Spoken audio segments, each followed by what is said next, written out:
నిషేధిత మాదక ద్రవ్యాలు తరలిస్తూ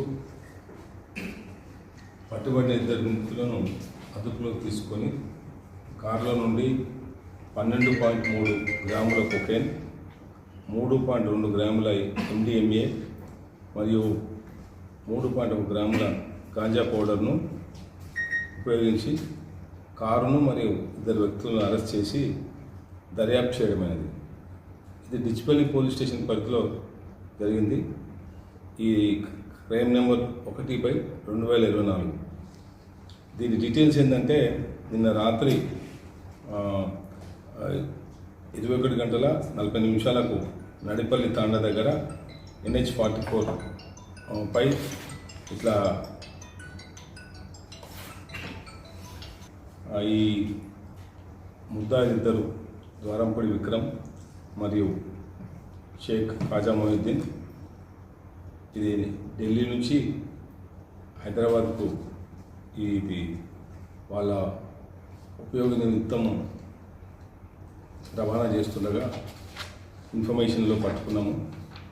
నిందితుల నుంచి ఒక Skoda car AP05DN 9099 cocaine weighing about 12.3 grams, MDMA weighing about 3.2 grams, ganja powder weighing about 3.1 grams, 3 Captain Coca strips, OCB Slim 2, తర్వాత గాంజా ట్యూబ్ ఒకటి, డిజిటల్ క్యాలిక్యులేటరు, ఒక iPhone 13 Pro, Samsung Z Fold ఒకటి, వైవా ఐఫోన్ దాన్ని దర్యాప్తు seize చేయడం జరిగింది.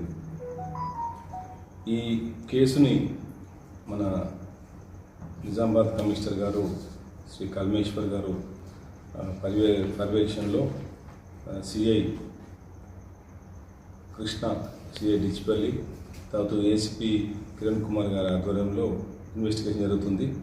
దీని అంతా కూడా ఇన్ఫర్మేషన్ అంతా కూడా టాస్క్ ఫోర్స్ వాళ్ళు శ్రీ రాజశేఖర్ రాజు మరియు ఇన్స్పెక్టర్స్ అజయ్ బాబు, అంజయ్య మరియు వాళ్ళ సిబ్బంది రామచందర్, అనిల్ కుమార్, లక్ష్మణ, రాములు, సుధాకర్, భూషణ్ రాజు, ఆజం మరియు కృష్ణ, డిచ్పల్లి సిఐ ఎస్ఐ మహేష్, డిచ్పల్లి వీళ్ళందరూ కూడా కష్టపడి ఈ చాకచక్యంగా ఈ వెహికల్ పట్టుకోవడం జరిగింది.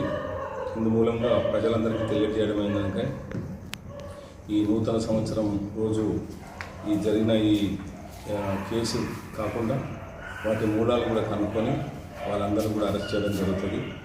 ఎవరైనా సరే ప్రజలకు ఎలాంటి మాదక ద్రవ్యాలు వాడినా, సేవించినా, తర్వాత కొనుగోలు చేసినా కానీ వాళ్ళు సమాచారం ఇవ్వాల్సిందిగా కోరడమైంది.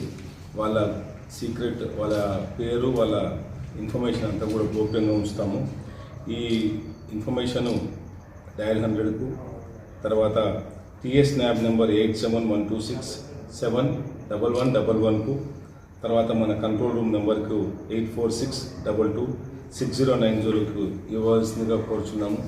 మన ఇప్పుడు ప్రజెంట్ తెలంగాణ గవర్నమెంట్ ఏదైతే ప్రతిష్టాత్మకంగా తీసుకొని ఈ మాదక ద్రవ్యాలని నిర్మూలించడానికి చేపట్టిన ఈ చర్యను TS NAB ఆధ్వర్యంలో మరియు డీజీ గారి గౌరవనీయులైన డీజీ గారి ఉత్తర్వుల మేరకు ఈ ఫర్దర్గా ఇటువంటి మాదక ద్రవ్యాల మీద వాచ్ పెట్టి ఇంకా ఫర్దర్గా కేసులు పెట్టడము, తర్వాత వాటి మూలాలు ఎక్కడ ఉన్నాయో కనుక్కొని ఎవరు ఎంతమంది అంటే ఎంత పెద్దవాళ్ళైనా సరే ఇటువంటి మాదక ద్రవ్యాలు వాడుకోవడం కానీ, సేవించినా కానీ, దాన్ని ట్రాన్స్పోర్ట్ కానీ, బిజినెస్ కనుక చేస్తే వాళ్ళపై కఠిన చర్యలు ఉంటాయని చెప్పేసి ఈ మూలంగా మనవి చేయడం జరిగింది.